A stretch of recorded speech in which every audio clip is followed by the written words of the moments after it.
हम लोगों ने जो पहले फिल्म की बजट की थी वो 30 से 34 लाख तक थी। अभी ना वो कम करके 10 से 12 लाख में खत्म करनी होगी। नहीं यार, दूसरा कोई चारा ही नहीं है।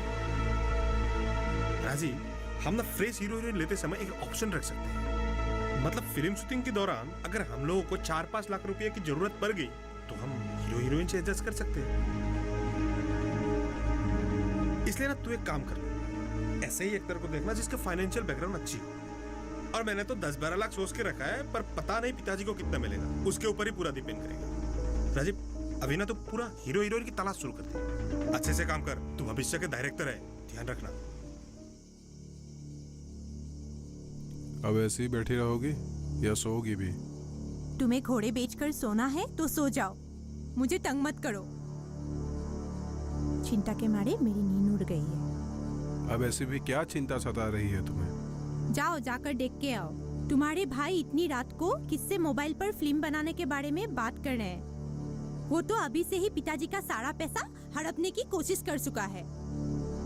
अब तुम हाथ में हाथ घड़े चैन की नींद सो जाओ। समझ गई हूँ मैं, उस पैसों में से हमें एक फुटी कौड़ी भी नहीं मिलने वाली। ओहो, पहले पैसे आने तो दो। तब तक तुम्हारी बहन और भाई दोनों मिलकर सारा का सारा हड़प कर जाएंगे। पर तुम हो कि मेरी बात सुनते ही कहाँ हो। अच्छा बाबा, ठीक है, मैं कल सुबह ही जाकर पिताजी से खुद बात कर लूंगा, ठीक है? अब तो सो जाओ। तुम्हें जो करना है करना, पर देखना मेरे भाइयों के सामने मुझे शर्मिंदा ना होना पड़े, क्योंकि भैया से तुमने खुद ही कहा था भैया जो न्यू फार्म शुरू करने जा रहे हैं उसमें तुम भी पार्टनर बनना चाहते हो। अब भैया अपने हिस्से का पैसा जुटाकर तुम्हारे हिस्से के लिए रुके हुए हैं। अगर तुम पैसे नहीं दे पाए तो मेरे घर के लोग तुम्हें फत्तू ही समझेंगे ना, हंसेंगे तुम पर। इसीलिए तुम्हें जो ठीक लगे वही करो।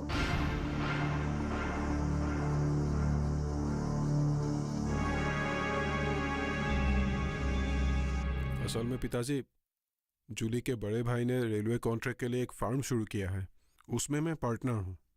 अरे तू समझ क्यों नहीं रहा? यही मेरा आखिरी पूंजी है, ना कुछ आगे ना कुछ पीछे। मेरे क्रियाक्रम भी इसी पैसों से ही करनी पड़ेगी। पर पिताजी, मैंने जुबान दे दी है। अब अगर पैसे नहीं दे पाया तो मेरा इज्जत कहाँ रहेगा? बिल्कुल नहीं, मुझे कुछ नहीं सुनना। तुम लोगों को मैं पहले ही बहुत पैसा दे चुका हूं। इन्हीं पैसों से तुम्हारी बहन की शादी भी करवानी है। 4-5 लाख रुपए लगेंगे शादी में। उसकी शादी की चिंता आप मत कीजिए, उसकी शादी मैं करवाऊंगा। तुम करवाओगे? कैसे? अगर नैना के शादी के लिए तुम्हारे पास 4-5 लाख रुपया होता तो उसी में से तुम फार्म में क्यों नहीं लगाते? आप बात को समझ नहीं रहे पिताजी। कुछ भी करो, मुझे मत बोलो। मैंने बैंक से एक पर्सनल लोन के लिए अप्लाई किया है, मैं उसी से नैना की शादी करवाऊंगा। आखिर वो भी तो मेरी बहन ही है, उसके प्रति मेरी भी कुछ जिम्मेदारियां हैं। और मेरी जिम्मेदारी कौन ले? अब तेरा क्या जिम्मेदारी लेना है? क्यों? तुझे तो पिताजी ने 4.5 लाख रुपया पहले ही दिया है, अब मुझे 4 लाख कौन देगा? तू या पिताजी देगा? अरे मैं क्यों तेरा जिम्मेदारी उठाने लगा? ऐसी बात है तो पिताजी को ही देना होगा। और तू ना इसलिए ना वो रिटायरमेंट के पैसे के बारे में भूल जा। क्या कहा? तेरे बिजनेस के नाम पर 4.5 लाख, बाइक के नाम पर 50,000 रुपए, और छोटी मोटी बातें तो मैं बोल ही नहीं रहा। और तेरे शादी पे कितना खर्चा किया? लाख रुपया खर्चा किया। इन सब के बराबर में मुझे क्या मिला? कुछ भी नहीं। इसलिए इन पैसों के बारे में कुछ मत बोल, पहले अपना हिसाब किताब करके देख लो। मुझे हिसाब किताब समझाने वाला तो होता कौन है? पैसे मुझे पिताजी ने दिए हैं और हिसाब भी वही करेंगे। चुप रहो तुम दोनों। मेरा पैसा किसे देना है किसे नहीं, ये मेरा बात है। नहीं पिताजी, आज फैसला होके ही रहेगा। कोई फैसला नहीं होगा, सब पहले से ही तय है। पिताजी ने पहले तुझे जितना पैसा दिया वो सब वापस कर दिया, और मुझे भी जितना दिया है ना वो मैं वापस कर दूंगा। मैं क्यों तेरे बातों पर काम करने लगा? अरे मैंने जो पैसे खर्चे हैं वो अच्छे कामों के लिए खर्चे हैं, और तूने वीसीडी बनाने के लिए जो पैसे लिए थे उससे जाकर बरुआ के बेटी के साथ होटल में जाकर मौज किए। क्या कहा? मैं बरुआ की बेटी के साथ मौज करके पैसा उड़ाया हूँ? हाँ। तेरे पास सबूत है? सबूत की क्या जरूरत है? पूरी दुनिया देख रही है। अरे तू कौन सा दूध का धुला हुआ है? तूने कौन सी ऐसी महान काम की है? तूने एक नौकरी की जुगाड़ किए बिना एक बाजारू लड़की को घर ले गया। क्या कहा तूने? अपनी भाभी के बारे में क्या कहा तूने? जूली को तूने बाजारू कहा? हाँ, कहा। तूने मेरे ऊपर हाथ उठाया। जुबान संभाल कर बात कर। क्या करूंगा? क्या करेगा? क्या करेगा? बंद करो। छोड़। नैना, जल्दी आओ। देखिए ना पिताजी, ये इतना तुम बदतमीज मत रहो। सब में से आदम का चुप रहो। बंद करो ये सब। शर्म नहीं आती तुम दोनों को? छी! सब कुछ खत्म हो गया, सब कुछ खत्म हो गया। मेरा ये घर अब घर न रहा। मैंने क्या क्या सोचा था और क्या क्या हुआ। हे भगवान, मुझे और जीना नहीं है। उठा ले भगवान, अपनी पास बुला ले। मुझे तो तुम दोनों को अपना कहते हुए भी शर्म आती है। ना मर्द हो तुम दोनों। अरे अपनी कमाई पर हक जताओ। इस बूढ़े इंसान के रिटायरमेंट के पैसे को लेकर खींचातानी करना बंद करो। मैं आज तुम दोनों से एक वादा करती हूँ। पिताजी की आखिरी पूंजी का एक फूटी कौड़ी भी तुम दोनों को नहीं मिलेगा। पिताजी के पैसों को लेकर अय्याशी करने में तुम दोनों को हरगिज नहीं दूंगी। समझे कुछ?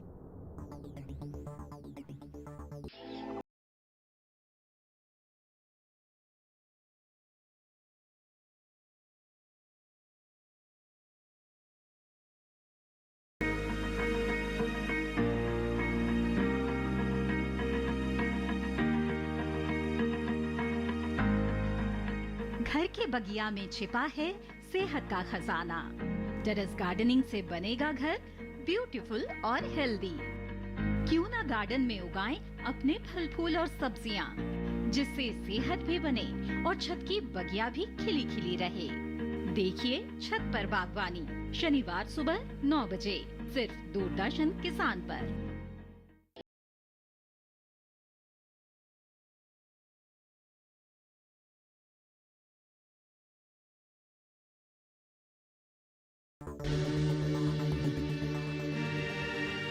भगवान ने मुझे क्यों जिंदा रखा है बेटी? क्यों? ये दिन दिखाने के लिए मेरी ये फूटे तकदीर के साथ क्यों जिंदा रखा?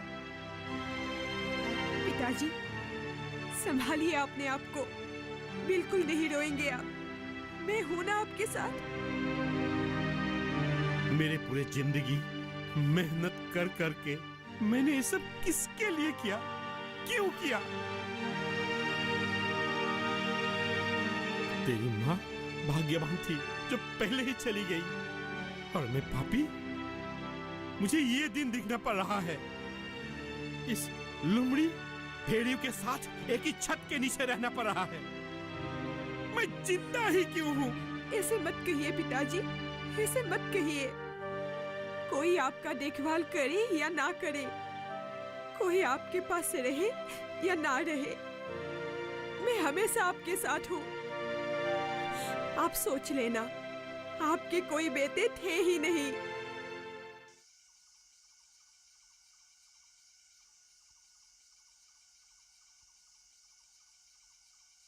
भाभी, भैया की थाली लेकर कहाँ जा रहे हो? भैया की तबीयत ठीक नहीं है, वो अपने कमरे में ही खाना खाएंगे। तुम भी अपना खाना खा लेना नैना, मैं भी भैया के साथ ही खा लूंगी।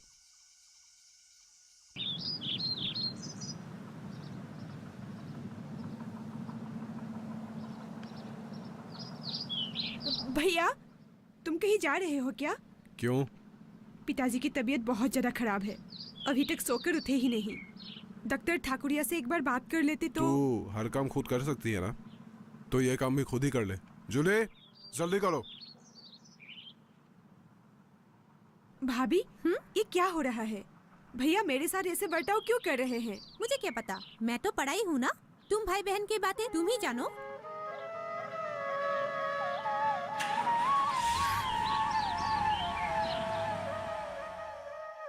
रूपक, रूपक सुनो तो। क्या हुआ? तुम बाहर जा रहे हो तो डॉक्टर ठाकुरिया के पास होते हुए जाना जरा। पिताजी का तबीयत बिल्कुल खराब है। अब मेरी जरूरत कैसे पड़ गई? जब पैसे की बात चल रही थी तब तो भैया की साथ दिया था ना। अब जाओ, जाके उन्हीं को कहो। मैंने किसी का साथ नहीं दिया रूपक, जो सच है मैंने वही कहा। मुझे कुछ मालूम नहीं है, मेरे पास टाइम नहीं है, जो करना है खुद करो।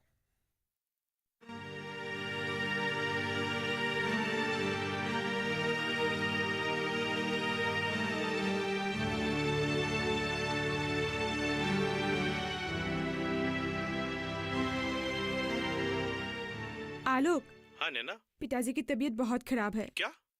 पता नहीं मैं अकेली और कितना संभालूंगी। तुम इतना टेंशन मत लो नैना।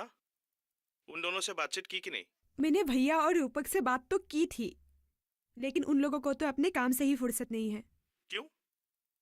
क्या मतलब है इसका? पता नहीं। हम्म। सुनो, हाँ? पिताजी ने मुझे तुम्हें यहाँ बुलाने को कहा है। क्यों?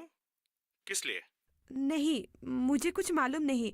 हाँ, लेकिन बोला है कि उनको कुछ फैसला लेना है, जो वो समय आने पर ही सबको बताएंगे। ठीक है, मैं एक बार आऊंगा। अब मुझे अच्छी तरह से समझ में आ गया है कि अगर ये काम मैं अभी नहीं करूंगा तो ये दोनों अपनी ही हाथों में एक दूसरे का जान गंवा बैठेगा। नहीं पिताजी, भैया और रूपक को आ जाने दीजिए। वो लोग नहीं है तो बहुत अच्छा है, नहीं तो यहां एक महाभारत खड़ा कर देगा। आज मैं आलोक को साक्षी रखकर उनकी ही हाथों से यह सब कुछ लिखवा लूंगा, ताकि किसी को कोई शिकायत ना रहे। वैसे तो दीपक की तरफ से जूली मौजूद है ही। आलोक, हाँ जी। इस घर को 2 हिस्सों में बांट कर एक हिस्सा दीपक की और दूसरा हिस्सा रूपक के नाम पर लिखो। और रही रुपए की बात, मेरे बैंक में जितने भी पैसे थे इन दोनों को दे देकर खत्म हो गया। रही रिटायरमेंट से मिलने वाला 10 लाख रुपया, इन 10 लाख रुपए में से 5 लाख रुपया नैना की शादी के नाम पर। रुको आलो, मत लिखो। मेरी शादी के नाम पर पैसे रखने की कोई जरूरत नहीं है। वो 5 लाख रुपए पिताजी के नाम पर फिक्स डिपॉजिट के तौर पर रखो। रुको, मेरे फैसले के ऊपर कोई बात नहीं करेगा। बताइए चाचा जी। अच्छा, अब रहा 5 लाख रुपया। ये 5 लाख इन दोनों में बांट दो। और एक बात, आज तक दीपक और रूपक ने मुझसे जितने पैसे लिए वो पैसा और ये 5 लाख मिला करके उन दोनों में बराबर बांट देना। यही मेरा आखिरी फैसला है। आज के बाद इस घर में रुपया पैसा या जायदाद लेकर कोई बात या झगड़ा होना नहीं चाहिए। और आलोक, तुम इस बात की साक्षी बनकर रहना। जूली, जूली। हाँ? क्या हुआ? तुम इस बंटवारे से खुश नहीं हो क्या? मुझे क्या करना है इस बंटवारे से? 2 वक्त की रोटी मिल जाए, बस वही काफी है। आलोक, अब तुम एक काम करना। बोलिए चाचा जी। एक अच्छी सी वकील पकड़कर ये बातें विल करा देना। जितना भी पैसा खर्च आएगा ये मैं दे दूंगा। ठीक है। तुम कर पाओगे ना? हाँ चाचा जी।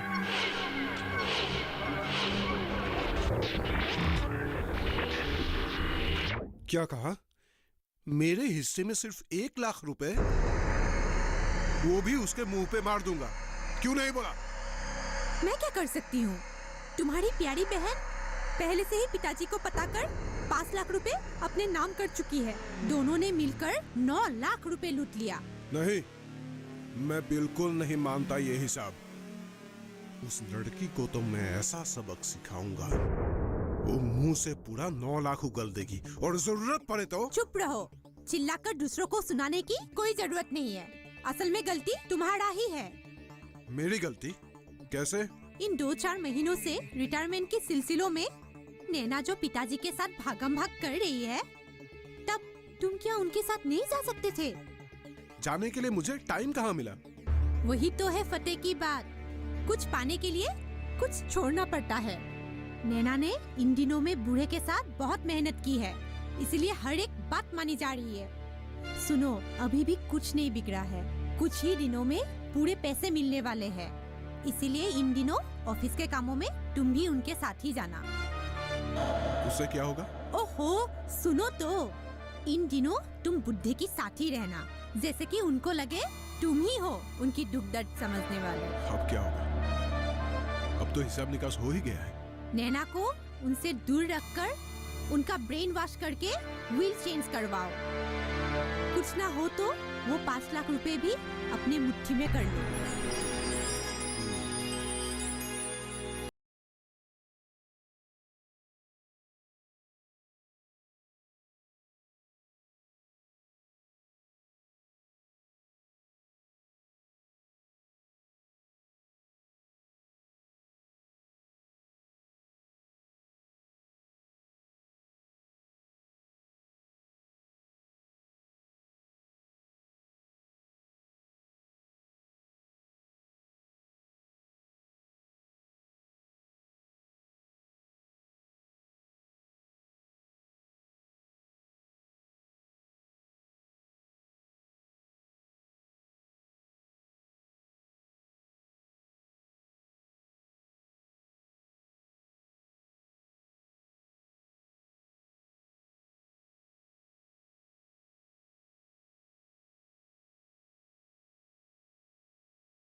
आपके अपने फोन इन कार्यक्रम स्वस्थ किसान में हर शनिवार शाम 6 से 7 बजे सिर्फ डीडी किसान पर।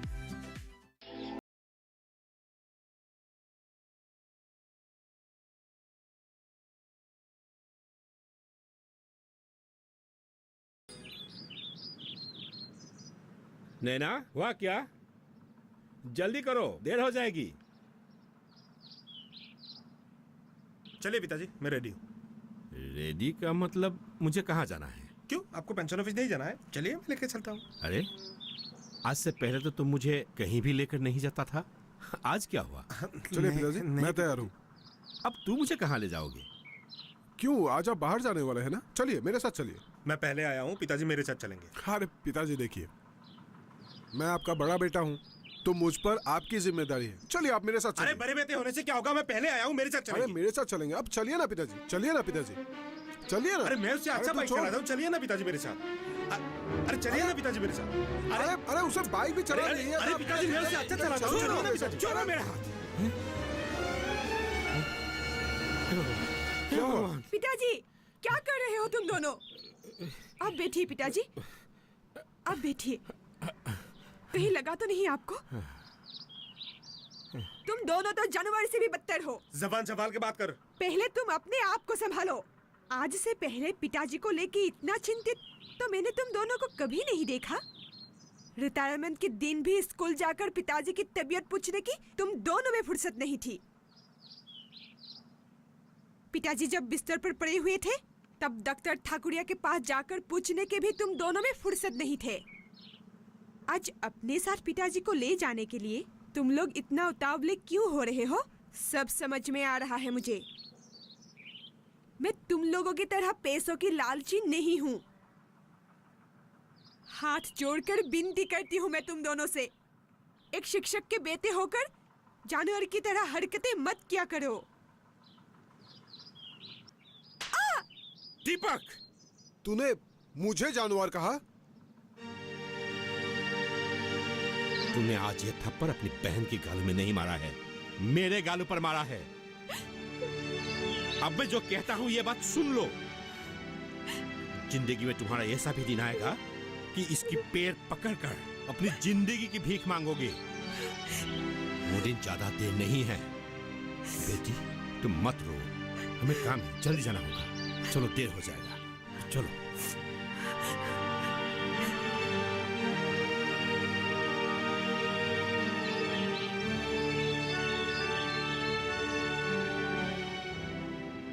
क्या कहा? तुम और चाचा जी गांव चले जाओगे? हाँ लोग, उसके सिवा हमारे पास और कोई चारा नहीं है। पर गांव जाके रहोगे कहाँ पे? कभी ये भी सोचा है? पिताजी तो गांव से ही है ना, नौकरी के लिए ही सिर्फ यहाँ आए थे। वहाँ हमारा एक घर पड़ा हुआ है, वही रह लेंगे। पर तुम्हारा अपने जिंदगी का क्या कभी सोचा है तुमने? इतनी अच्छी तरह पढ़ाई की तुमने। ये सब सोचना मैंने कब का छोड़ दिया आलोक। तुम्हें तो पता ही है, कॉलेज के लेक्चरर बनना मेरा सपना था और उसी सपने को पूरा करने के लिए मैंने मास्टर डिग्री भी की। लेकिन अब गांव में जाकर झाड़ू पोछा लगाना, खाना पकाना, बर्तन धोना, वही मेरी जिंदगी होगी और उसके साथ पिताजी की ख्याल रखना भी। अब तो सिर्फ मुझे तुम्हारी चिंता खाए जा रही है। तुम अभी तक मेरे आशा में बैठे हुए हो, किसी और से शादी भी नहीं करते। आजकल मैं खुद को बहुत कोसती हूँ आलोक, सिर्फ मेरे लिए ही तुम्हारे आज ये हाल है। रिश्ते ऊपर से बन के आते हैं नैना, और कुछ लोग ऐसे भी होते हैं जिनको अपना मनचाहा साथी ना मिलने के वजह से जिंदगी भर अकेला रह जाता है। क्या तुम भी यही चाहते हो कि मैं भी जिंदगी में अकेला रह जाऊं? आलोक,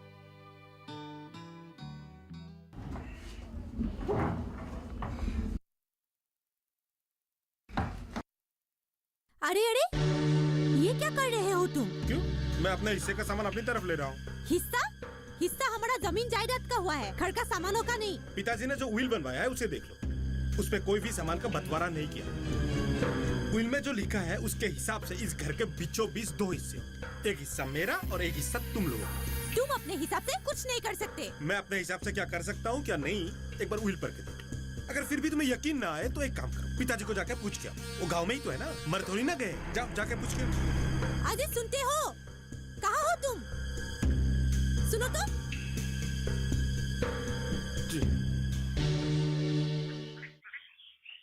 चाचा जी, अरे आलोक, तुम? बस बस बस बस बस, भगवान तुम्हारा भला करे। चलो अंदर चलते हैं। नहीं यहीं पे बैठे, बाहर ही बैठे, अच्छा लगेंगे। हाँ, ठीक है तो बैठो। नैना, नैना, हाँ पिताजी। जरा बाहर आना बेटा। देखो तो कौन आया है। आलोक, इतने दिनों के बाद अचानक कैसे आना हुआ? जब से आप लोग गांव चले आए हैं तब से आप लोगों का कोई खबर जान ही नहीं पाया। आज ऑफिस भी बंद था तो सोचा एक बार होके आऊं। बहुत अच्छा किया बेटा, बहुत अच्छा किया।